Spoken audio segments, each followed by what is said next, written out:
جب بھی آپ صبح فجر کی نماز پڑھ لیں، اس کے فوراً بعد ایک تسبیح جس کسی نے بھی پڑھی، غیب سے اسے 100 کروڑ ملے۔ سینے کا اتنا بڑا راز پہلی بار کسی کو بتا رہا ہوں۔ آپ بھی دل تھام کر سنیے گا۔ بسم اللہ الرحمن الرحیم۔ السلام علیکم۔ فجر کی نماز کے بعد آپ نے یہ وظیفہ کرنا ہے۔ جو میرے بھائی بہن دوست دولت کی کمی کی وجہ سے شدید پریشانیوں میں مبتلا ہیں، ان دوستوں کو آج میں اپنے سینے کا خاص راز بتانے لگا ہوں۔ آپ سب دل تھام کر بیٹھیے گا اور سنیے گا۔ انشاءاللہ اس وظیفے کو کرنے سے آپ کی بھی تمام پریشانیاں دور ہو جائیں گی۔ اس کا طریقہ کار یہ ہے کہ جب بھی آپ فجر کی نماز پڑھ لیں، اس کے بعد فوراً اسے پڑھ لیں۔ اللہ پاک کا ایسا کرم ہوگا کہ آپ کی عقل حیران رہ جائے گی کہ اچانک جو دولت کا طوفان میرے پاس آ گیا ہے وہ کہاں سے آیا ہے۔ آج کا میرا وظیفہ ایک خاص تسبیح کا وظیفہ ہے جو میں آپ کو بتانے لگا ہوں۔ اس کو صرف ایک بار نماز فجر کے بعد پڑھ لو، آپ کے پاس جو دولت کی کمی ہے انشاءاللہ وہ ختم ہو جائے گی۔ ناظرین کرام، یہ ایک ایسی تسبیح ہے، یہ ایک ایسا عمل ہے، یہ ایسا وظیفہ ہے کہ جس کو کرنے سے اللہ تعالی بہت خوش ہوتا ہے۔ اور یہ تو سبھی مسلمانوں کا عقیدہ ہے کہ جس سے اللہ خوش ہو جائے اس کی دنیا اور آخرت دونوں ہی پلک جھپکتے میں سنور جاتی ہے، اس کے ہر بگڑے کام غیب سے ٹھیک ہو جاتے ہیں۔ اس وظیفے کو، اس عمل کو، اس تسبیح کو کرنے والے پر اللہ تعالی اپنی خصوصی رحمت و شفقت نازل فرماتا ہے اور اس کو اپنے نیک اور بندوں کی فہرست میں بھی شمار کر لیتا ہے، اور پھر اس بندے کی جو بھی حاجات ہوتی ہیں ان کو اللہ تعالی جلدی پورا فرما دیتا ہے۔ اگر رزق کے حوالے سے کوئی تنگی یا پریشانی ہو تو رب کعبہ پورے سال کا ڈھیروں رزق اور دولت اس کے نصیب میں لکھ دیتا ہے، کیونکہ اس عمل کو کرنے سے، اس وظیفے کو کرنے سے اللہ تعالی نصیب اور تقدیر کے فیصلے کر دیتا ہے۔ آپ کسی بھی دن اس تسبیح کو کر سکتے ہیں، لیکن اگر آپ اس وظیفے کو، اس تسبیح کو جمعے والے دن کریں گے تو زیادہ مناسب ہوگا۔ اب میں وہ خاص وظیفہ آپ کے حوالے کر رہا ہوں جس کو پڑھنے والا رب کعبہ سے بیٹھے بیٹھے لاکھوں اور کروڑوں کی خواہش بھی کرے گا تو میرا رب لاکھوں کروڑوں روپیہ بھی عطا فرمائے گا۔ یہ وظیفہ پڑھنے والے سے رب خوش ہو جاتا ہے، اور جس بندے سے رب خوش ہو جائے اس کا ذکر فرشتوں سے کرتا ہے، اسے نام لے کر پکارتا ہے اور پھر حکم جاری کرتا ہے اور فرشتوں سے فرماتا ہے کہ جاؤ اور میرے اس بندے کی ہر حاجات کو پورا کر دو، اس کا ہر مقصد پورا فرما دو۔ یہ جو کچھ بھی مانگتا ہے، جیسا بھی مانگتا ہے، جلدی سے جاؤ اور میرے غیبی خزانوں سے اس کی جھولیاں بھر دو۔ اللہ والو، جب رب کی ذات تم کو دینے کے لیے تیار ہوئے تو پھر تم لوگ لینے سے کیوں انکار کرتے ہو؟ اس کے علاوہ ناظرین کرام، میں اس خاص ویڈیو میں اپنے تمام بھائیوں بہنوں اور بیٹیوں سے یہ بھی گزارش کرتا ہوں کہ آپ میں سے بہت سی بہنیں اور بیٹیاں ایسی بھی موجود ہوں گی کہ جن کے رشتے نہیں ہو رہے، وہ بہترین رشتوں کے اسباب چاہتے ہیں یا پسند کی شادی کرنا چاہتے ہیں۔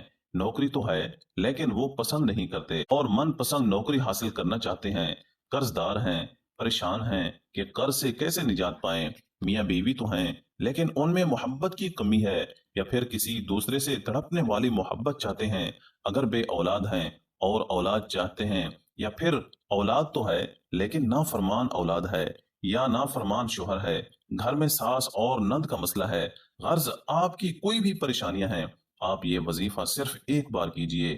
انشاءاللہ آپ جس مقصد کو بھی ذہن میں رکھ کر کریں گے، میرا رب اس مقصد کو ایک ہی دن میں پورا فرمائے گا۔ حضرت ابو ہریرہ رضی اللہ تعالی عنہ کی روایت کا مفہوم ہے کہ نبی کریم صلی اللہ علیہ وآلہ وسلم نے فرمایا کہ دو کلمے سبحان اللہ و بحمدہ سبحان اللہ العظیم ادائیگی کے اعتبار سے تو زبان پر ہلکے ہیں لیکن میزان پر بہت بھاری اور رحمان کے نزدیک انتہائی محبوب ہیں۔ حضرت ابو ذر غفاری رضی اللہ تعالی عنہ روایت فرماتے ہیں کہ حضور سید العالمین صلی اللہ علیہ وآلہ وسلم نے مجھ سے ارشاد فرمایا، کیا میں تجھے اللہ رب العزت کے پسندیدہ کلام کے بارے میں مطلع نہ کر دوں؟ میں نے عرض کیا، یا رسول اللہ صلی اللہ علیہ وآلہ وسلم، مجھے اللہ تبارک و تعالی کے محبوب کلام کے بارے میں ضرور بتائیے۔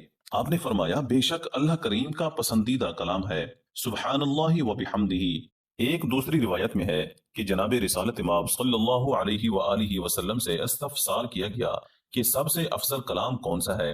آپ نے ارشاد فرمایا، وہ کلام جسے اللہ تعالی نے اپنے ملائکہ اور بندوں کے لیے خاص کر لیا ہے۔ وہ ہے سبحان اللہ و بحمدہ۔ حضرت ابو ہریرہ رضی اللہ تعالی عنہ سے روایت ہے کہ نبی کریم صلی اللہ علیہ وآلہ وسلم نے ارشاد فرمایا، جو شخص ایک دن میں 100 مرتبہ سبحان اللہ و بحمدہ پڑھتا ہے، اس کے گناہ مٹا دیے جاتے ہیں، اگرچہ وہ سمندر کی جھاگ کے برابر ہوں۔ حضرت ابو امامہ رضی اللہ تعالی عنہ سے روایت ہے کہ حضور اکرم صلی اللہ علیہ وآلہ وسلم نے ارشاد فرمایا، جس شخص کے لیے رات میں عبادت کرنا دشوار ہو، یا جو اپنا مال خرچ کرنے میں گرانی محسوس کرتا ہو، یا جو دشمن سے برسرے پیکار ہونے سے ڈرتا ہو، وہ سبحان اللہ و بحمدہ کثرت سے پڑھا کرے، کیونکہ ایسا کرنا اللہ رب العزت کو سونے کا پہاڑ صدقہ کرنے سے زیادہ محبوب ہے۔ میرے بھائیوں اور میری بہنوں، اب رب سے مانگنے کا وقت ہے۔ جب رب کی ذات خود دینے کو تیار ہے تو پھر کیوں نہ رب سے اپنے لیے رحمتیں، بخشش، مغفرت اور ڈھیروں رزق مانگ لیا جائے۔ یہ تسبیح، یہ وظیفہ پڑھنے والا خوش قسمت ہے۔ یہ تسبیح پڑھنے والا پہاڑ جتنا خزانہ بھی مانگے گا تو ایک دن کے اندر اندر مل جائے گا۔ آئیے، جو لوگ اپنے گھر سے بے سکونی، بے برکتی کا خاتمہ چاہتے ہیں، اپنے گھر کے بگڑے حالات کو بدلنا چاہتے ہیں، معاشرے میں اچھا مقام چاہتے ہیں، دوستوں، رشتہ داروں یا دوستوں، خاندان، عزیزوں اور پوری برادری میں سر اٹھا کر جینا چاہتے ہیں، وہ ایک بار یہ وظیفہ لازمی کریں۔ پوری توجہ سے رب سے مانگیے۔ آپ کو صرف یہ وظیفہ پڑھنا ہے۔ یہ تسبیح آپ کی زندگی کے راستے میں آنے والی تمام مشکلات، دکھوں، تکلیفوں اور پریشانیوں کو ختم کرتے ہوئے ہر قدم پر کامیابی کو آپ کا مقدر بنا دیتی ہے۔ آپ نے اس وظیفے میں رب کے صفاتی نام پڑھنے ہیں، اور یہ زیادہ مشکل وظیفہ نہیں ہے۔ یہ عمل بہت ہی آسان ہے، لیکن آپ نے کامل یقین کے ساتھ اور پوری توجہ کے ساتھ اللہ پاک کے یہ صفاتی نام پڑھنے ہیں۔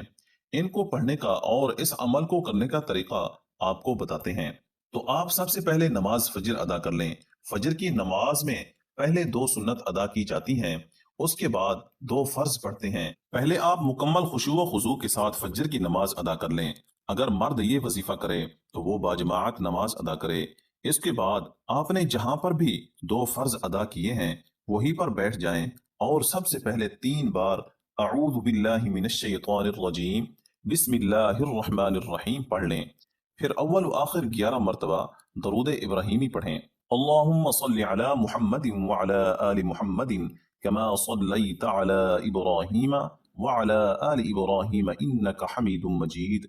اللهم بارك على محمد وعلى آل محمد كما باركت على إبراهيم وعلى آل إبراهيم إنك حميد مجيد۔ اس کے بعد آپ نے 11 مرتبہ سورہ کوثر پڑھیں۔ اس کے بعد 33 مرتبہ اللہ کا صفاتی نام یا مجیدو یا مجیدو یا مجیدو، اس کو آپ نے پڑھنا ہے۔ اور اس کے بعد آپ 11 مرتبہ سورہ اخلاص، قل هو اللہ احد اللہ الصمد لم یلد ولم یولد ولم یکن له کفوا احد پڑھ لیں۔ اور پھر آپ نے 33 مرتبہ اللہ کا دوسرا صفاتی نام یا لطیفو پڑھنا ہے۔ یاد رہے، یا لطیفو یا لطیفو یا لطیفو، اس کو بھی اچھی طرح 33 مرتبہ پڑھنے کے بعد آپ نے پھر 33 مرتبہ یا ودودو پڑھنا ہے۔